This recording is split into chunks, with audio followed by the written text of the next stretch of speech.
우리 조영민 줌으로 기도 예배를 위해서 기도해 주시겠습니다. 하나님, 우리는 나약한 자입니다. 이번 한 주가 시작했습니다. 하나님, 우리 이번 한 주 동안 정말 목표가 정신없는 하루하루 보냈습니다. 하지만 그럼에도 우리가 얼마나 하나님을 의존할 수 있을까요? 하나님, 아직까지 우리 여주 주변에서 하나님을 완전히 의존하는 건 어렵습니다. 아멘. 하지만 우리가 하나님을 사랑하는 것이 아닌 하나님 우리를 사랑하듯이 언젠가 예수님이 이 땅에 다시 오셔서 우리에게 성령 부어주시고 구원을 하시는 것 믿사옵나이다. 예수님을 이름으로 기도드립니다. 아멘. 아멘. 우리 함께 본문 말씀을 보도록 하겠습니다. 오늘 주시는 본문 말씀 다니엘서 1장 17절에서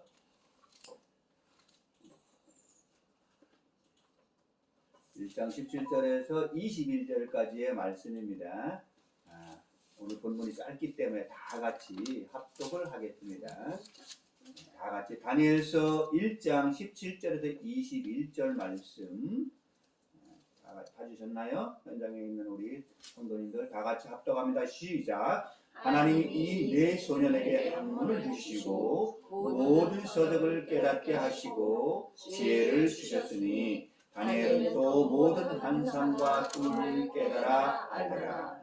왕이 말한 대로 그들을 불러들일 기한이 찼으므로 환관장이 그들을 느부갓네살 앞으로 데려오고 가니 왕이 그들과 말하여 보매 무리 중에 다니엘과 하나냐와 미사엘과 아사랴와 같은 자가 없으므로 그들을 왕 앞에 서게 하고 왕이 그들에게 모든 일을 묻는 중에 그 지혜와 총명이 온 나라 박수와 술객보다 10배나 나은 줄을 아니라 다니엘은 브레스 원년까지 있으리라. 아멘. 본문 말씀을 가지고 함께 은혜를 나누고자 하는 오늘 설교 제목은 영원한 나라를 보는 성도입니다. 예, 그렇습니다. 여러분 아시는 것 같이 다니엘은 소년 때에 바벨론으로 끌려간 포로였습니다. 그런데 그 다니엘이 그 느부갓네살 왕이 보니까 그 다니엘과 그 친구들이 아주 다른 그 소년들보다 지혜와 명철이 있었다는 것을 알게 되었습니다. 예. 포로로 끌려간다는 것은 얼마나 어렵겠습니까? 이스라엘은 우리가 잘 알다시피 북이스라엘이 BC 722년에 망하고 남유다도 586년 BC 586년에 바벨론한테 오늘 성경이 나오는 그 느부갓네살 왕이 통치하는 그 바벨론에게 다 망하게 됩니다. 그리고 포로 시대가 연결되는 겁니다. 완전히 망하기 전부터 포로로 끌려가고 또 완전히 망해서 포로로 생활을 한 겁니다. 그런데 그 다니엘은 10대 때에 이 포로로 끌려가게 된 거죠. 다니엘은 사실상 그 귀족 출신입니다. 귀족 출신이고 그때 당시에 포로로 끌려가는 사람들은 사실은 귀족 출신이거나 아니면 특정한 기술을 가진 사람들이 포로로 끌려갑니다. 시골에서 농사 짓는 사람들은 농사를 열심히 져서 곡식을 만들어서 조공을 잘 내기만 하면 되기 때문에 그런 사람들은 포로로 끌려가지 않고 귀족이나 왕족 출신이나 기술이 있는 사람들은 포로로 끌고 가서 자기 나라들, 바벨론의 나라를 더 부강케 하는 것이지요. 그렇습니다. 그렇게 해서 다니엘과 그 친구들도 10대의 나이에 끌려갔는데 그들은 우리가 지금 말하는 것 같으면 우리가 조선시대만 해도 그런 것이 있었잖아요. 내시였었어요. 내시로 그들은 그 바벨론 그 왕궁에 끌려가서 우리가 이제는 끌려가면은 그냥 바로 일을 시키는 게 아니라 교육을 시켜야 됩니다.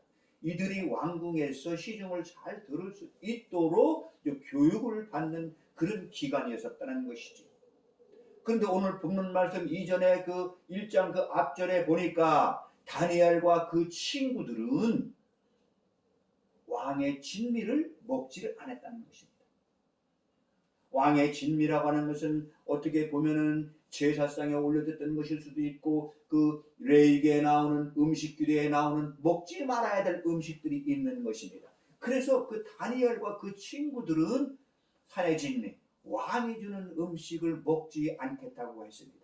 그러다가 보니까 거기 책임 맡은 한 관장이 너희들 이러면 큰일 난다. 너희들 이렇게 해가지고서 말에 몸이 부실해지게 되면은 나까지도 이거 말이야 생명부지가 힘드니까 뭐가 된다고 할 때 다니엘이 그렇게 말을 하는 겁니다. 오늘 본문 그 앞절입니다만 다니엘 1장 8절에 보니까 다니엘은 뜻을 정하여 왕의 음식과 그의 마시는 포도주로 자기를 더럽히지 아니하리라 하면서 환관장하게 그렇게 정중하게 말했다고 했습니다. 정중하게. 그러면서 그들은 그 포로로 끌려간 느부갓네살의 그 바벨론 왕궁에서도 믿음을 지키려고 노력을 했다는 것입니다. 포로 생활이 얼마나 힘들겠습니까? 우리는 포로 생활이라는 것을 그 이야기만 들어서 옛 이야기만 들어서 알고 있습니다. 우리는 7, 80년, 70년 이상 45년이니까 벌써 꽤 75년, 76년이 되었습니다. 그 전에 일제의 38년간의 우리의 식민지 생활이 있었습니다. 얼마나 그 식민지 생활이 어려웠겠습니까? 그런데 바벨론의 통치를 70년 포로 생활을 했어요. 그들은. 그렇다면 오늘 본문을 통해서 우리에게 주시는 영적 교훈이 무엇인가를 같이 나누기로 하겠습니다. 바벨론의 포로 생활을 통해서 선지자들을 통해서 말씀을 하십니다. 그냥 바벨론에 가서 포로 생활 70년만 해. 그러면 다시 또 너희들을 본국으로 돌려오게 해줄 거야 라고 했습니다. 여러분 우리가 76년 전에 일제 38년만 살 때 만약에 우리가 어떤 사람이 광화문 저 종로 한복판에 가서 막 연설을 합니다. 여러분 일제에 가서 70년 동안 일본에 가서 포로로 끌려가세요. 그리고 70년 후에는 다시 이 백성들을 다시 본국 한국으로 돌려줄 거란다고 그렇게 큰 소리로 외쳐보세요. 그러면은 그 사람 아마 돌로 맞아 죽든지 아니면 곤욕을 치를 겁니다. 그런데 하나님은 그 이웃나라 이방나라를 통해서 선지자들을 통해서 깨닫게 하는 바가 있었다는 것이죠. 그래서 포로로 끌려간 다니엘이었습니다. 오늘 그러면 이 주시는 말씀 함께 나눌 때의 첫 번째로 구별된 백성이 지켜야 할 율례들을 거룩한 삶이라고 했습니다. 구별된 백성, 하나님께서 이스라엘 백성들을 하나님의 자녀라고 백성이라고 불러주시고 선민이라고 불러주신 그 백성들이 지켜야 할 율례와 삶이 있었다는 것이죠. 그런데 그 다니엘과 그 세 친구들은 그것을 지켰다는 것입니다. 왕이 주는 진미와 포도주를 거부하고 바벨론 황실에서 제공되는 식사를 그들은 따르지 않았다는 것입니다. 그들이 그러면 다니엘과 그 세 친구만 있었느냐? 그렇지 않습니다. 다른 많은 사람들이 있었습니다. 다른 교육을 받는 중에 환관 그 교육을 잘 해서 얘가 왕실에서 시중을 두는 사람이 자격 여부를 따져가지고 충분히 교육을 마친 후에 하는 교육기관인데 다른 피교육생들은 다 주는 음식을 다 먹고 있는데 그 네 사람만 그렇지 않았다는 것이죠. 이것은 거룩한 삶을 살기 원하는 자들을 마음에 확정하고 다니엘은 다짐하고 그 친구들과 함께 그렇게 했다는 것입니다. 그렇게 할 적에는 그 확신하는 바를 선포해야 된다는 것입니다. 그래서 다니엘은 환관장에게 우리는 그것을 먹지 않겠습니다 했어요. 그리고 정중하게 말을 했어요. 환관장은 고민했습니다. 이것을 그러면 어떻게 할까? 응? 그래서 이렇게 했습니다. 다니엘이 먹어야 된다.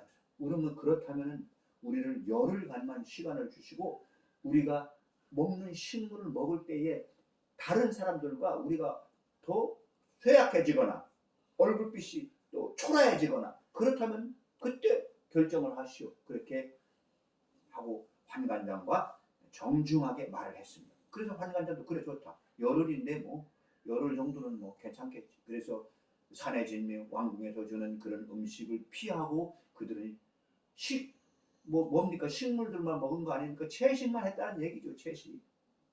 그렇습니다.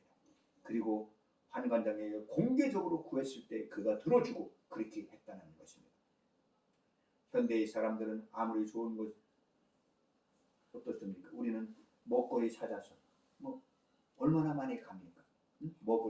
요즘에 또 그 먹방이라고 해서 먹는 거 얼마나 많이 나옵니까? 운동하던 사람도 먹방 나오고 연예인들도 먹방 나오고 그래서 오로지 먹는 거에 참 그렇게 하나는 모르겠어요. 그런데 그 얼마입니까? 2,400~500년 전에 2,500년 전에 응? 얼마나 그 포로로 왔으니까 먹고 살기가 힘들지 않습니까? 그런데도 그것을 거절하고 채식만 했다는 것이죠. 우리의 신앙생활도 마찬가지입니다.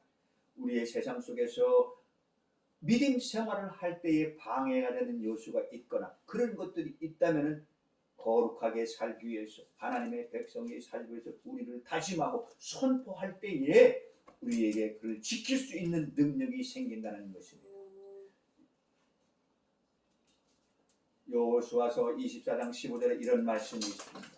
만일 여호와를 섬기는 것이 너희에게 좋지 않게 보이거든 너희 조상들이 강 저쪽에서 섬기던 신들이든지 또는 너희가 거주한 땅, 가나안 땅을 말하는 겁니다. 아무리 족속의 신들이든지 너희가 섬길 자를 오늘 택하라. 오직 나와 내 집은 여호와를 섬기겠노라. 여호수아가 한 말씀입니다. 나는 하나님만 섬길 것이다. 너희들이 이방 출애굽하였던 그 전에 애굽 땅에서 섬겼던 그 우상을 섬기지 너희들이 아니면 이 땅에 왔더니 보니까 그 족속들이 섬겼던 우상을 따르든지 그것은 너희들이 택하라. 그러나 오직 나는 여호와를 섬기겠노라 했던 여호수아였습니다. 여러분 이 땅에 살면서 믿음을 지킨다는 것이 결단코 쉽지만은 않은 것을 말하고 있는 것입니다. 하나님은 우리가 당하는 시험 이면에 항상 피할 길을 미리 예비해 주십니다. 우리가 사는 이 땅에서 환난과 또는 어려운 일을 당할 수도 있습니다. 믿음에 어떤 넘어질 수밖에 없는 그런 상황이 올 수도 있습니다. 그러나 피할 길을 예비하시는 그 하나님의 섭리를 우리는 깨닫고 우리는 믿음을 지켜야 한다는 것입니다. 사도 바울은 그랬습니다. 사람이 감당할 시험밖에는 너희가 당한 것이 없나니 오직 하나님은 미쁘사 너희가 감당하지 못할 시험을 허락하지 않는다고 했습니다. 시험 당할 즈음에 피할 길을 주신다는 그 주님의 말씀을 우리는 신뢰하고 믿음을 지키도록 노력해야 됩니다. 지금 몇 달째 지금 예배초소를 놓고 기도하고 있습니다. 예배초소를 놓고 기도하는 중에 하나님께서 주시는 것이 있었습니다. 하나님, 예배초소 주신다고 하고 기다리는 중입니다. 그런데 상황이 자꾸 연기가 되는 것은 어쩐 일이지? 라고 물어봤을 때 기도해라. 기도하라는 기도해야지. 예배초소를 놓고 기도해야지 라는 하나님의 음성을 듣게 되었습니다. 그렇습니다. 우리가 어떤 계획을 세우고 어떤 것을 추진하고 하나님의 뜻대로 살아간다고 하지만은 더디오고 그 응답이 더뎌질 때 우리는 원망하거나 불평하거나 짜증을 내서는 안 되는 것입니다. 기도하라는 음성을 하나님께서 주셨습니다. 기도해야지. 예배 독립된 처소 하나님 앞에 영광 드릴 그 처소를 위해서 너 준비한다고 기도한다고 하는데 정작 기도하고 있니? 라고 하나님께서 물으실 적에 아니요. 그렇게 기도만이 못했습니다. 고백하며 기도하겠습니다. 라는 고백을 하게 하셨습니다. 그렇습니다. 우리가 감당 못할 시험을 주시지 않고 그쯤에 피할 길을 주시는 그 주님의 음성을 들으시고 우리는 깨어서 기도해야 될 것입니다. 우리가 어떤 일을 결단할 때는 세 가지 사항을 잘 우리가 염두해 두시기 바랍니다. 첫 번째로 결단은 신중하게 내려져야 된다는 것입니다. 어떤 일을 결단할 때에 급하게 해서는 안 된다는 것입니다. 제가 사실은 안양로의 기소위원 서기를 맡고 있습니다. 공교롭게도 기소위원 여러 가지 사건이 있습니다. 그러나 급할수록 재촉할수록 신중하게 다뤄야 된다는 것을 깨닫게 했습니다. 그리고 신중하게 생각하고 고민할 때에 그 길도 열어주신다는 것을 깨닫게 하고 있습니다. 그렇습니다. 여러분, 어떤 일을 만날 때에 급한 상황일수록 더 신중하고 더 한번 생각하고 그리고 결단하고 해야 잘못되지 않는다는 것입니다. 성급한 결단은 종종 나쁜 결과, 의도하지 않은 불행한 일을 가져다주며 불필요한 수고를 할 수 있다는 것입니다. 예를 들어서 전쟁에 승리하면 제일 먼저 자기를 영접하는 자를 번제로 드리겠다고 했던 사사가 있었습니다. 입다는 그랬습니다. 내가 만약에 전쟁에 나가서 승리하고 돌아오면은 나를 제일 먼저 환영해주는 사람을 갖다가 번제로 드리겠나이다 라고 소원을 했습니다.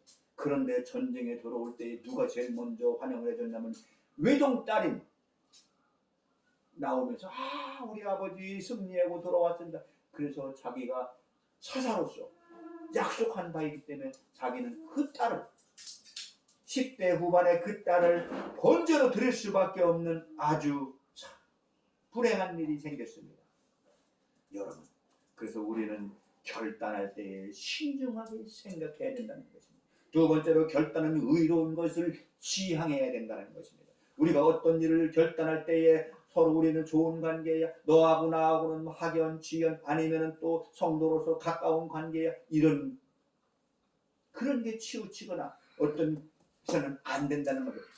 결단은 의로운 것에 지향해야 된다는 것입니다. 여기서 말하는 의로운다는 것은 세상적으로 어떤 의협심 그것이 말하는 것이 아니고 하나님의 관점으로 볼 적에 의로움을 말하는 것입니다. 결단을 바르게 행동하고 바르게 말하고 바르게 사는 것을 지향할 때 고귀한 가치가 나오는 것입니다. 아버지를 떠났다가 회개하고 돌아온 탕자가 결단했습니다. 민족의 구원을 위해 죽으면 죽으리라는 마음으로 결단하고 금식하며 나갔던 에스더의 결단, 여호와만을 섬기기로 했던 그 여호수아의 결단, 나는 오직 여호와만 섬기겠다, 그런 결단, 하나님의 관점으로 볼 때에 의로운 결단을 하는 것, 그런 삶을 우리는 결단을 해야 된다는 것이죠. 세 번째로 결단은 하나님의 도우심을 의지하는 가운데 내려져야 한다는 것입니다. 우리는 연약한 존재입니다. 그러므로 스스로 아무리 의로운 결단이라고 할지라도 그것을 지키기가 쉽지 않다는 것입니다. 베드로는 주님을 배반하지 않기로 결단했습니다. 그런데 그는 타국이기 전에 3번이나 부인하는 그런 제자였습니다. 그러나 주님은 다시 찾아오시고 그 3번 부인한 베드로를 다시 반석과 같은 베드로로 세워주셔서 결국에는 베드로는 복음을 전하다가 순교하고 오히려 거꾸로 십자가에 못 박혀서 죽는 그런 위대한 수제자가 되었던 것입니다. 바른 신앙을 가기를 위해서는 철저한 자기 또 부정이 있어야 한다는 것입니다. 다니엘과 세 친구들은 왕의 음식과 포도주를 자신이 더럽히지 않기 위해서는 이것을 먹어서는 안 된다는 부정을 했다는 것입니다. 이런 결단은 철저한 자기 부정을 말하는 것입니다. 어떻게 왕궁에 왔는데, 황실에 왔는데 왕이 주는 음식을 안 먹겠다라고 말을 하겠어요. 이것은 자기 부정을 말하는 것입니다. 바벨론 제국이 전역에서 황제가 먹도록 바쳐진 산의 진미를 거절하는 것, 그것은 자기를 부정하는 것입니다. 여러분, 우리는 이 땅에서 살아가면서 그리스도인으로 예수 그리스도의 제대로 산다는 것은 자기 부정을 말하는 것입니다. 참 신앙인의 삶을 산다는 것은 다니엘과 세 친구처럼 마땅하게 누려야 할 삶을 포기하고 심지어는 우리의 생명까지도 초계와 같이 불살라 버릴 수 있는 그런 자기 부정이 필요하다는 것입니다. 그렇게 성경은 우리가 바른 신앙의 길을 가기 위해서는 반드시 철저하게 자기를 부정하라고 그렇게 말하고 있습니다. 아브라함은 한마디로 포기했습니다. 친척과 아비와 고향을 떠나라고 할 때 그는 떠났다는 것입니다. 그는 100세에 얻은 이삭을 본대로 드리라고 할 때 그는 한마디 부정하지 않고 그 이삭을 100세에 어떻게 상상해 보세요. 100세에 얻은 아들을 번제로 드린다는 것은 불에 태워서 제물로 드리라는 것인데 그는 순종했다는 것입니다. 그렇습니다. 이것은 철저한 자기 부정을 말하는 우리 믿음의 선조 조상들을 말하는 것입니다. 여호와 하나님께 함께 여호와가 함께 하시는 다니엘과 그 친구들은 하나님을 바라보는 그런 자들이었습니다. 하나님을 바라보는 성도였다는 것이죠. 15절 말씀 다 같이 한번 읽어보겠습니다. 15절 말씀 성경이 없는 분들은 성경을 찾아서 15절 말씀 15절이 거기 없죠? 15절 말씀 한번 같이 읽어봅시다. 시작. 열흘 후에 그들의 얼굴이 더욱 아름답고 살이 더욱 윤택하여 왕의 음식을 먹는 다른 소년들보다 더 좋아 보이니라. 오늘 본문 말씀은 아닌 그 바로 앞절입니다. 열흘 동안 시간을 주었습니다. 관장이 너희들 그러면 안 된다. 나까지 목이 달아날지도 몰라. 아니요, 우리가 계속 그러는 것이 아니고 열흘만 그러면 시간을 주십시오. 저 왕이 주시는 저 것을 우리는 먹을 수가 없사오니 우리는 그 대신 채식을 하겠습니다. 그 중에서 요런 건 우리가 먹겠습니다. 라고 하면서 그 대신 열흘만 시간을 주세요. 그리고 나서 확인을 한 후 만약에 환관장이 아니라고 하면 다시 먹겠습니다. 근데 열흘 후에 보니까 어떻게 되었습니까? 다른 소년들보다 더 좋아 보입니다. 소위 말하면 이 얼굴이 빛이 났다는 것이죠. 아니 채식만 했는데 더 건강해 보이고 더 보니까 힘이 넘치는 것 같더라는 것이죠. 그래서 환관장이 허락을 했습니다. 그러면서 그래 너희들은 이렇게 하거라. 그 이후로 계속 채식하지 않았겠습니까? 그렇습니다. 그것이 곧 하나님만을 바라보면서 그런 삶을 살아간다는 것을 의미하는 것이죠. 하나님을 경외하는 자 그 세상의 지혜와 총명을 갖출 수 있다는 것을 말하고 있습니다. 오늘 본문입니다. 17절에서 20절 말씀을 보니까 다니엘과 세 친구들은 그들은 지혜와 아니 왕이 보니까 총명해 보이더라는 것이죠. 하나님이 이 네 소년에게 학문을 주시고 모든 서적을 깨닫게 하시고 지혜를 주셨으니 다니엘은 또 모든 환상과 꿈을 깨달아 알더라. 그렇습니다. 하나님께서 지각을 넓혀주시고 지식을 넓혀주시고 그리고 또 더 영적으로 환상과 이런 계시의 말씀을 듣게 된다는 것이죠. 오늘 본문에는 없습니다. 결국에는 이 느부갓네살이 꿈을 꿨을 때에 꿈을 세상 사람들은 맞출 수 없는 그런 꿈, 그것을 맞춘 시대를 보는 눈을 그것을 환상으로 꿈으로 보여주셔가지고 결국에는 다니엘은 오랫동안 저기 오늘 21절을 한번 볼까요? 21절 같이 한번 읽어보겠습니다. 시작. 다니엘은 고레스 왕 원년까지 있으리라. 고레스 왕 원년이라는 뭡니까? 여기서 말하는 고레스 왕 원년이라고 하는 것은 페르시아를 말하는 거예요. 페르시아. 바사. 성경 속에는 바사라고 나왔던 우리가 말하는 페르시아입니다. 여기에 나오는 다니엘이 나왔던 느부갓네살은 바벨론의 왕이었습니다. 그러니 이 고레스 원년까지 있었다는 것은 적어도 70년 가까이 망할 때까지 바벨론이 망할 때까지 있었다는 얘기죠. 망하고 고레스 원년까지 살았으니까 70년 이상을 다니엘은 그 왕궁에서 있으면서 그 일을 했다는 것입니다.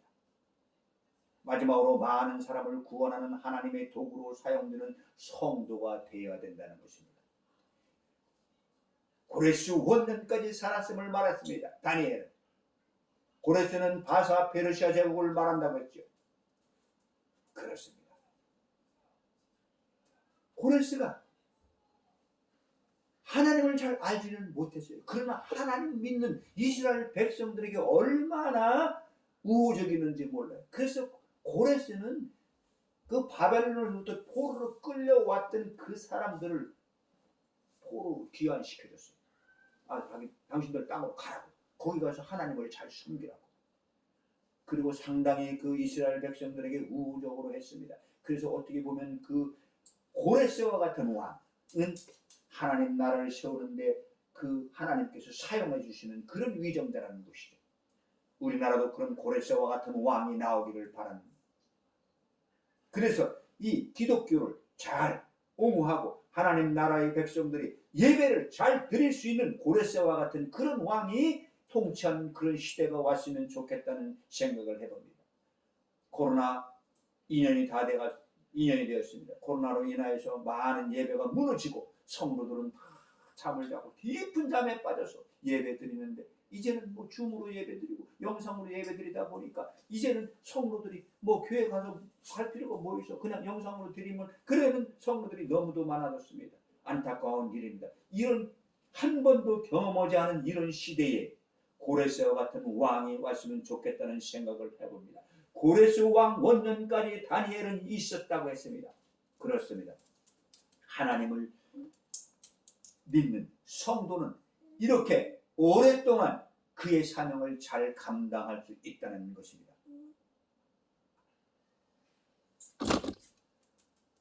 여러분, 이 시대의 의인이 된다는 것은 뜻을 정하여 자신을 정결하게 살아야 된다는 것을 말합니다. 그렇습니다. 한 사람이 범죄로 말미암아 사망이 그 한 사람을 통하여 왕노릇하였던즉 더욱 은혜와 의의 선물을 넘치게 받는 자들은 한 분 예수 그리스도를 통하여 생명을 해서 왕노릇한다.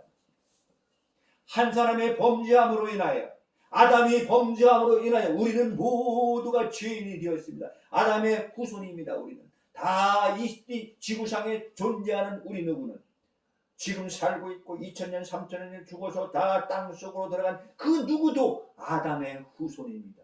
아담 하나가 범죄함으로 인하여 그 죄가 우리 DNA 속에 다 있는 것입니다. 그러나 하나님의 본체이신 그 예수 그리스도 이 땅에 오셔 두 번째 아담인 예수님이 이 땅에 오셔가지고 우리를 다시 살렸다는 얘기입니다. 죄가 없으신 그분이 성령으로 잉태하셔서 이 땅에 오셔서 우리를 대신 죄를 지시고 십자가에 못 박혀 죽으시고 3일 만에 부활하시고 그리고 40일 동안 다시 그 제자들과 500여 성도들에게 그 말씀을 가르쳐 주시고 승천하신 그 주님이 이 땅에 재림하신다는 것입니다. 그렇습니다. 첫 단추를 잘못 떼면 모든 것이 잘못된다는 것입니다. 아담이 첫 단추를 잘못 꼈기 때문에 우리 인간은 죄 투성이로 있는 DNA를 가지고 있습니다. 그러나 예수님이 다시 오셔서 두 번째 아담인 그 예수님이 이 땅에 오셔서 우리를 구속하시는 것은 철저한 성부 하나님의 아버지의 크신 사랑이라는 것이죠. 결국 하나님은 사랑입니다. 우리를 구원하시기 위해서 본인이 다시 자신이 이 땅에 오셔서 조롱과 멸시와 천대를 받으시고 구원하시고자 하는 그것입니다. 바벨론에 끌려가서 포로 생활을 하고 다니엘을 통해서 그 선지자로서 말씀을 전하게 하시던 그 모든 것은 너희들 그 이 땅에서 살면서 하나님을 망각하고 말씀을 망각하고 살았던 이 모든 것들을 회개하고 돌아오라는 것입니다. 70년 포로 생활을 잘하고 돌아와라. 우리는 매 순간순간마다 이 땅에 살면서 죄와 늘 타협하게 사는 인생입니다. 그러나 결단하고 거룩한 삶을 살아가려고 노력할 때에 주께서 주시는 피할 길을 예비하시고 기도하면서 나아갈 때에 말씀 안에서 승리할 수 있을 줄 믿습니다. 우리는 모두 다 그런 거룩한 삶을 살기를 예수 그리스도의 이름으로 축원을 드립니다. 다니엘은 노년에도 하나님을 경외하며 그분만을 의지하는 삶을 살았습니다. 나이가 많은 다니엘이었습니다. 몇 세대의 왕들을 다 거쳐가면서 그는 왕궁에 있으면서 좋은 말로 하나님을 높이고 경외하는 그런 선지자로 살았다는 것입니다. 우리는 이 다니엘서를 통해서 그 삶을 본받고 영원한 나라 바라보는 그런 성도가 모두 되시기를 예수 그리스도의 이름으로 축원합니다. 기도하겠습니다. 사랑의 하나님 감사합니다. 영원한 나라를 바라보는 그런 다니엘과 세 친구처럼 그래서 산의 진리를 거절하고 거룩한 삶을 살아가며 그럴 때 하나님께서 은혜 주시고 지각과 명철과 지혜를 넓혀주시고 오랜 동안 주의 말씀을 선포하며 살았던 다니엘과 그런 믿음의 조상들을 우리는 본받고 살아가도록 이 땅에서 거룩한 성도가 되게 하여 주옵소서. 영원한 하나님의 나라를 바라보는 그런 성도가 되게 하여 주옵소서. 예수님 이름으로 기도하옵나이다. 아멘. 찬송가